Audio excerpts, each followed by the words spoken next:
नमस्कार, मैं हूं दीपाली राणा। आप देख रहे हैं कमोडिटी 360 डिग्री। और सरकार चावल की खरीदारी तो कर रही है, लेकिन 17 नवंबर तक अभी 11% कम है। ये इसलिए अहम हो जाता है क्योंकि सरकार ने इस साल के लिए 492 लाख टन खरीद का लक्ष्य रखा है, जो कि पिछले साल से 29 लाख टन कम है। क्या है अब तक कम खरीदारी की वजह और इस साल सरकार खरीद का लक्ष्य पूरा कर पाएगी? इन सब मुद्दों पर बातचीत करते हैं। हमारे साथ है चमनलाल सेठिया के सीएमडी विजय सेठिया, वहीं स्ट्रैटेजीज पर फोकस करने के लिए एसएसजी फाइनेंस एंड सिक्योरिटीज के वीपी प्रियंक उपाध्याय और कोएर्जी ग्रुप के डायरेक्टर रवि दुरवे हमारे साथ मौजूद रहेंगे। आप सभी का स्वागत है शो में। लेकिन सबसे पहले बात कर लेते हैं सरकार की राइस शॉपिंग की। चमनलाल, सबसे पहले इनफैक्ट विजय जी आपसे पूछना चाहेंगे, किस तरीके के नंबर्स फिलहाल रहे हैं, कैसे आप इन नंबर्स को देखते हैं? 17 नवंबर तक के जो आंकड़े हमारे सामने आए हैं वो 11% कम दिखाई दे रहे हैं। पहले तो ये कि क्या वजह आप देखते हैं और किस तरीके के नंबर्स ये फिलहाल दिखाई दे रहे हैं? देखिए, सबसे जो खास बात है, इस बार प्रोक्योरमेंट सुचारू रूप से चल नहीं पाए। पंजाब में, हरियाणा में जो लोग गवर्नमेंट के लिए जॉब वर्क करते हैं, उनके बड़े सीरियस कंसर्न्स थे कि भाई हमें पिछले 10 साल से सिर्फ 10 रुपए में ही सीएमआर करने को पैसे मिलते हैं, पूरे पैसे नहीं मिलते। और लास्ट ईयर इंडस्ट्री को काफी लॉस हुआ। उसके जो भी कारण रहे, पिछले 8-10 साल के बाद पहली बार राइस इंडस्ट्री ने अपनी इस बात को सरकार के सामने किया कि उन्हें यील्ड का इशू भी है, राइस की वैरायटीज चेंज होने से ब्रोकन बढ़ने का भी इशू है और कम पैसों में हम काम नहीं कर पाएंगे। तो पंजाब में किसान भी परेशान हुए। एक बम्पर क्रॉप के बाद किसान सड़कों पे बैठे। हरियाणा में भी किसान 5-5, 6-6 दिन मंडियों में बैठ के अपनी पैडी बेच पाए। तो वो सारा प्रोसेस ही गवर्नमेंट को दोबारा जैसे करेक्ट करने में समय लगा। लोगों को समझा के दोबारा काम पे लगाने पे जो गवर्नमेंट को टाइम लगा है, इसमें मैं समझता हूँ उससे ये एक डिले प्रोक्योरमेंट का रीजन रहा।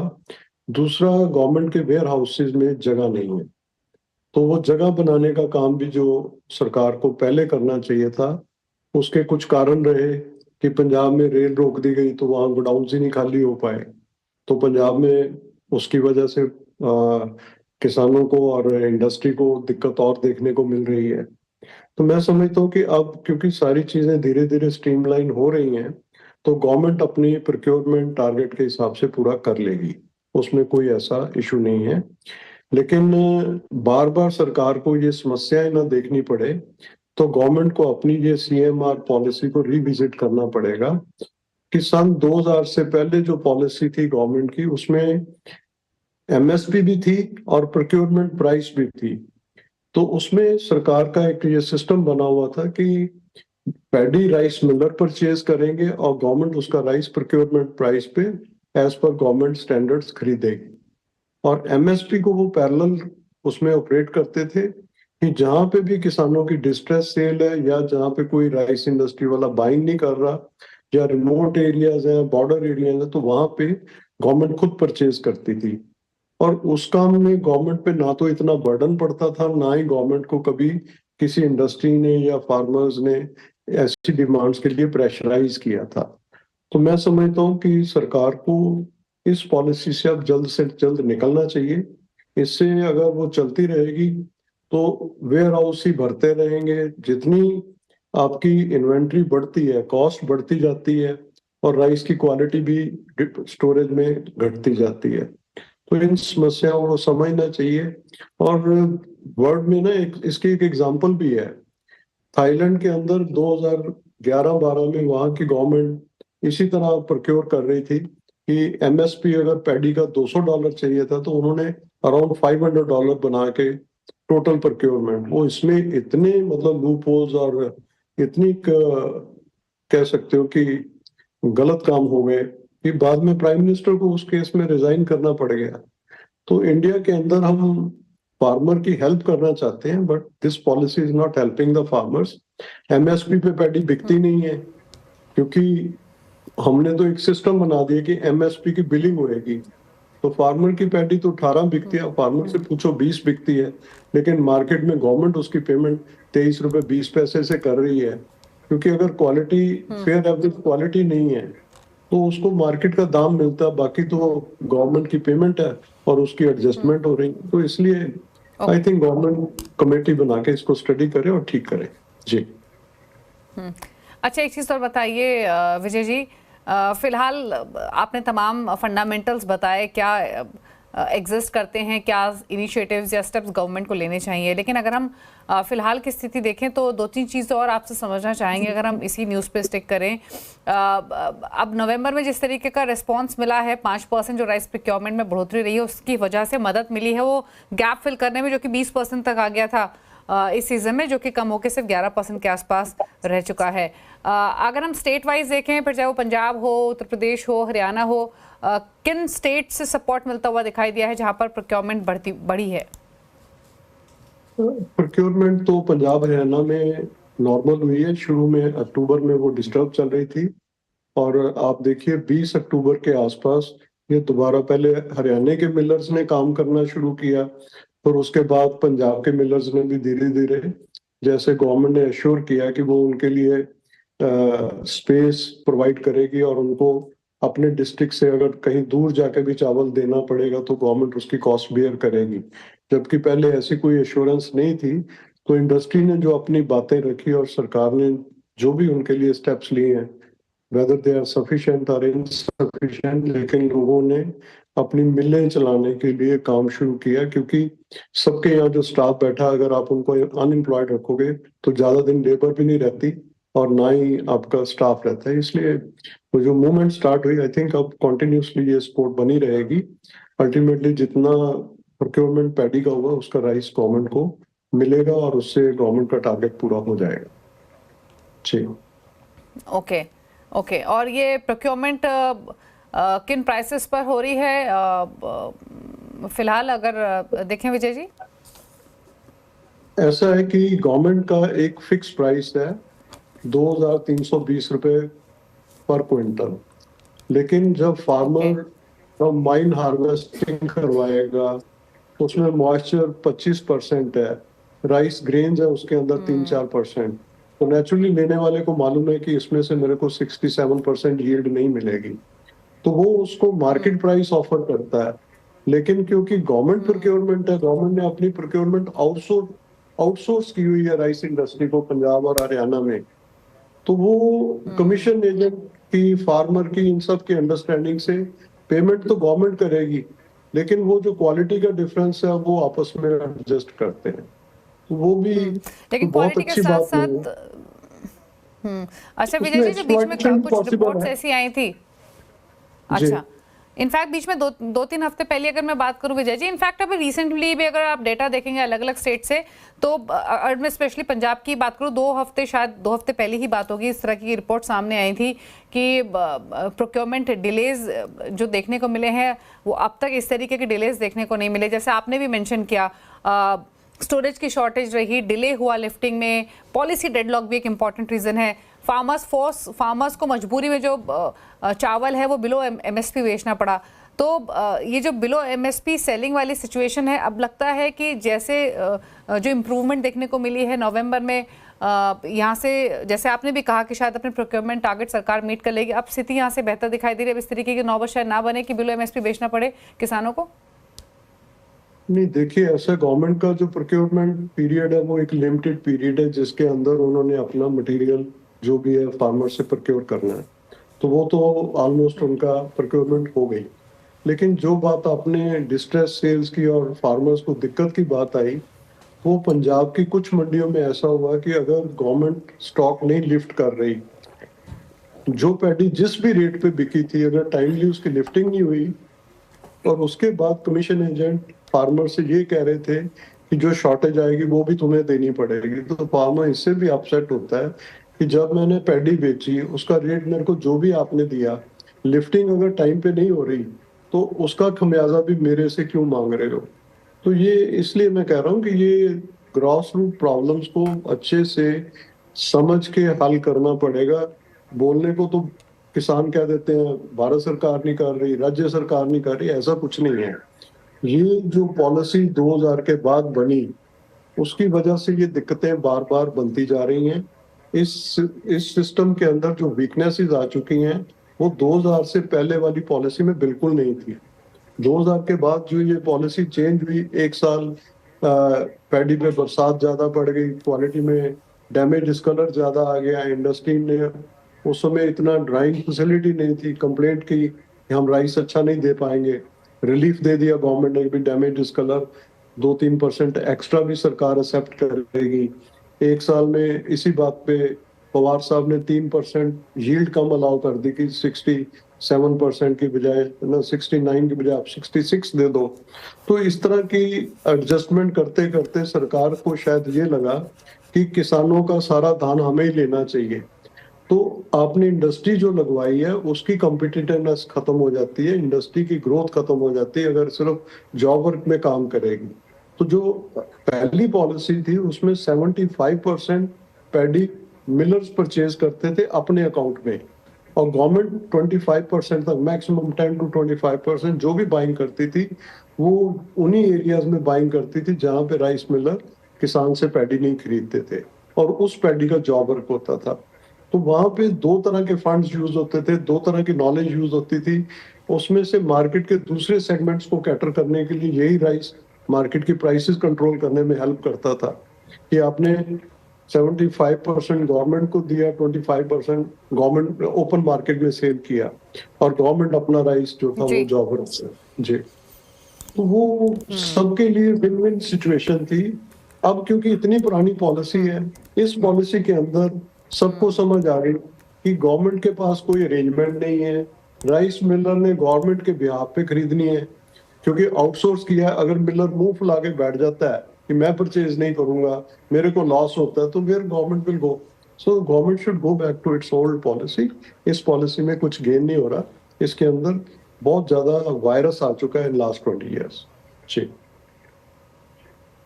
ओके, चलिए शुक्रिया विजय जी शो में आने के लिए, सभी पर्सपेक्टिव से बताने के लिए क्या एग्जैक्ट सिचुएशन फिलहाल बनी हुई है। थैंक यू सो मच अपने व्यूज रखने के लिए। चलिए हमारे साथ दो और मेहमान बने हुए हैं, प्रियंक उपाध्याय हैं, साथ ही रवि देवरा बने हुए हैं। बात करते हैं स्ट्रैटेजीज की। दोनों ही मेहमानों के पास चलते हैं। बताइए प्रियंक, पहले तो आप क्या कौन से ट्रेड्स आइडेंटिफाई किए हैं आपने? Good evening. आज हमारे पिक क्रूड ऑयल में रहेगी। हमने देखा है कि क्रूड ऑयल में एक बाउंस बैक हमने lower levels of the range, जो सपोर्ट रेंज था वहां से एक बाउंस बैक कल देखा है। तो मुझे लगता है कि ये बाउंस बैक और कंटिन्यू हो सकता है ऑन द हायर साइड। तो यहाँ पे डिप्स पे 5750 के आसपास खरीदा जा सकता है। 5620 का स्टॉप लॉस रहेगा, 5930 के टारगेट्स रहेंगे। दूसरी पिक हमारी कॉपर में रहेगी। हमने देखा एक सस्टेन फॉल कॉपर में आता हुआ देखा था, और 780-85 के आसपास से एक बाउंस बैक देखा है। तो ये मुझे लगता है कि बाउंस बैक कंटिन्यू हो सकता है टुवर्ड्स 820-830 जोन्स तक। तो यहाँ से डिप्स पे खरीदारी की सलाह रहेगी। अराउंड 798-795 जोन्स मिलते हैं, वहां पे बाय किया जा सकता है। 782 का स्टॉप लॉस रहेगा, 820 के टारगेट्स रहेंगे। ओके, चलिए तो ये रही आपके लिए ट्रेडिंग स्ट्रैटेजीज प्रियंक की तरफ से। रवि की भी कॉल्स को जानेंगे, रुक रहे हैं एक ब्रेक के लिए, लौटते हैं तो बात करेंगे कुछ और स्ट्रैटेजीज की। आप देखते रहिए कमोडिटी 360 डिग्री।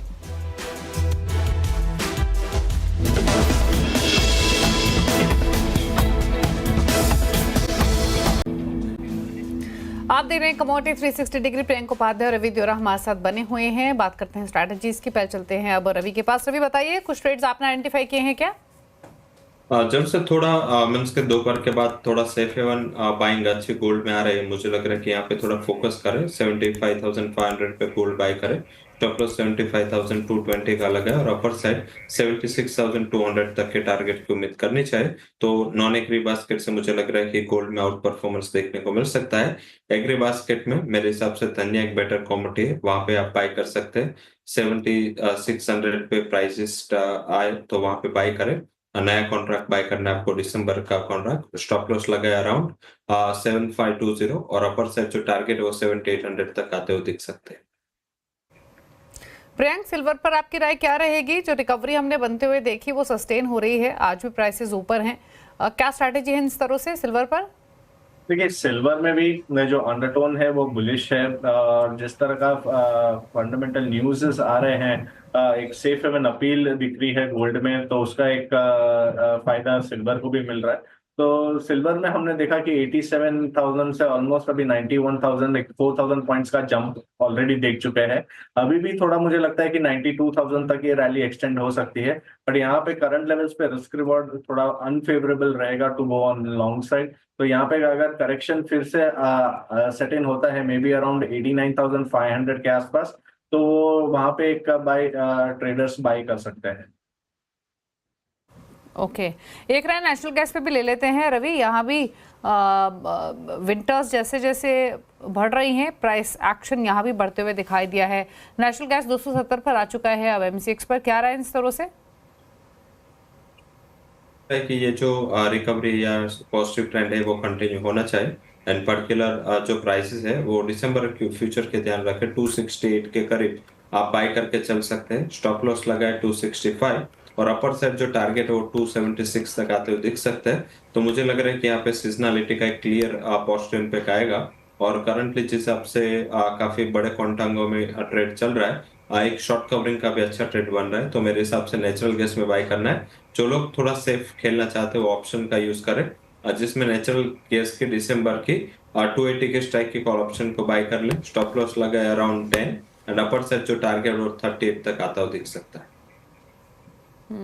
अच्छा रवि, बेस मेटल से कोई ट्रेड लेंगे क्या? बेस मेटल्स हालांकि आज कोई बहुत प्राइस एक्शन देखने को नहीं मिल रहा है, मोर और लेस फ्लैट ही है आज के कारोबार में, बट स्टिल ट्रेडिंग नहीं तो स्लाइटली ब्रॉडर पर्सपेक्टिव से कोई पिक करेंगे बेस मेटल? जब से 2 दिन में कॉपर एल्यूमिनियम में काफी अच्छी रिकवरी के बाद आज थोड़ा कंसोलिडेशन चल रहा है। मुझे लग रहा है कि जिस हिसाब से डॉलर इंडेक्स की मोमेंटम या जिस हिसाब से ट्रेड प्लेस हो रहा है, थोड़ा शॉर्ट टर्म पे एल्यूमिनियम बाय करें। आज थोड़ा सबड्यू ट्रेड है, 241 के करीब आपको 2 से 3 ट्रेडिंग सेशन का आउटलुक लेके यहाँ पे बाय करना है। स्टॉप लॉस लगा सकते हैं 237.20 का। मुझे लग रहा है कि अगर थोड़ा शॉर्ट टर्म के लिए रुकते हैं यहाँ पे 248 का पहला टारगेट एंड 252 का दूसरा टारगेट, यहाँ पे एक अच्छी रिकवरी देखने को मिल सकता है। जिस हिसाब से कॉस्ट ऑफ एल्यूमिना बढ़ रही है, LME की इन्वेंट्री भी कंपेरेटिव ये कमोडिटी के स्टेबल है, तो मुझे लग रहा है कि यहाँ पे एक आउट परफॉर्मेंस का स्ट्रेंथ देखने को मिल सकता है। ओके चलिए, तो ये राय रही आपके लिए बेस मेटल्स पर। एल्यूमिनियम 241 पर ट्रेड कर रहा है यहाँ से। इनफैक्ट एल्यूमिनियम पर आपकी राय क्या है प्रियंक? अगर हम ट्रेडिंग नहीं ब्रॉडर पर्सपेक्टिव से देखें, क्योंकि जो डेवलपमेंट हुई चीन की तरफ से, जो टैक्स रिबेट कट हुई, सबसे बड़ा बेनिफिशियरी एल्यूमिनियम प्राइस वाइज रह सकता है, ऐसी प्रोजेक्शंस हैं। आप कैसे देखते हैं अगर हम ब्रॉडर आउटलुक ले एल्यूमिनियम पर? देखिए, अगर ब्रॉडली हम अगर ट्रेंड की बात करें तो एल्यूमिनियम ही एक ऐसा काउंटर था बेस मेटल कॉम्प्लेक्स में जो रिलेटिवली आउट परफॉर्म सभी मेटल्स को कर रहा था।